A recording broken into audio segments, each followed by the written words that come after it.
ଦେଲା ବେଳେ ଆମେ ଟିକେ ପ୍ରପୋଜାଲ୍ ଦେଲେ ମୁଁ ଭାବୁଛି ଭଲ ହୁଅନ୍ତା। ତାପରେ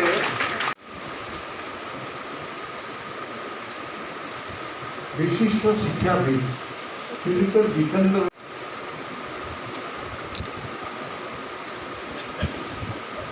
ପରବର୍ତ୍ତୀ ମାନ୍ୟବର ମୁଖ୍ୟ ଅତିଥି ଆଜିର ସୁରେଶ ପୂଜାରୀକି ଆମେ ଦେଖିବା ଆଗେ ମୁଖ୍ୟରୁ ଦେଖିପାରୁଛୁ।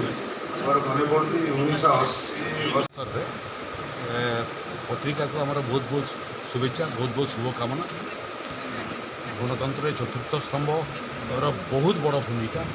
ପ୍ରଥମ, ଦ୍ୱିତୀୟ ଏବଂ ତୃତୀୟ ସ୍ତମ୍ଭରେ ଅବକ୍ଷୟ ହେଲା, ଚତୁର୍ଥ ସ୍ତମ୍ଭ ତାକୁ ଜାଗରଣ କରିଥାଏ। ତେଣୁ ଚତୁର୍ଥ ସ୍ତମ୍ଭର କାମ ବ୍ୟବସ୍ଥାପକ, ଏକ୍ଜିକ୍ୟୁଟିଭ୍ ଏବଂ ଜୁଡ଼ିସିଆରୀ ଇଏ ତିନିଟାର ସମଷ୍ଟିଠାରୁ ଅଧିକ ୱିଜଡମ୍ ଚତୁର୍ଥ ସ୍ତମ୍ଭର ଆବଶ୍ୟକତା କରୁଛି। ମାନ୍ୟତା କେମିତି ମିଳିବ କହୁଛ? ମୋର ଆଶା ଯେ ଗଣତନ୍ତ୍ରକୁ ବୃଦ୍ଧିମନ୍ତ କରିବାରେ ଚତୁର୍ଥ ସ୍ତମ୍ଭର ଆହୁରି ବଡ଼ ଭୂମିକା ରହୁ, ସତ୍ୟ ପରିବେଷଣ କରନ୍ତୁ। ରହିଲା ସାମ୍ବାଦିକମାନଙ୍କର ସାମାଜିକ ସୁରକ୍ଷାର ବିଷୟ, ସେଟା ମୋର ବିଭାଗ ନହେଲେ ମଧ୍ୟ ଏ ବିଭାଗ ଯେଉଁ ବିଭାଗ ସାମ୍ବାଦିକମାନଙ୍କର ପେନ୍ସନ୍ ଏବଂ ଅନ୍ୟ ବିଷୟ ଅନୁଧ୍ୟାନ କରୁଛି, ସେମାନଙ୍କ ସାଙ୍ଗରେ ମୁଁ କଥାବାର୍ତ୍ତା କରିବି।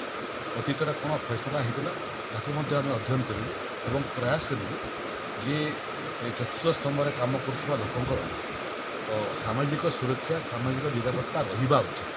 ସାମାଜିକ ସୁରକ୍ଷା ହେଲେ ହିଁ ସତ୍ୟ ପରିବେଷଣ କରିବାଟା ସହଜ ହେବ। ଗ୍ରୁପ୍ର ଚେୟାରମ୍ୟାନ୍ ଅଛି, ସମ୍ମାନ ଗୋଟେ ବହୁତ ବଡ଼ ଜିନିଷ। ଆଜି ଏତେ ସବୁ ମିନିଷ୍ଟର୍ସ ଆଉ MLA ବିଭିନ୍ନ ବ୍ୟକ୍ତି ବିଶେଷ ବସ୍ତିରେ ତାଙ୍କ ସାମ୍ନାରେ ଗୋଟେ ପାଇକି ନିଜକୁ ଗର୍ବିତ ଅନୁଭବ କରୁଛୁ। ଛୋଟ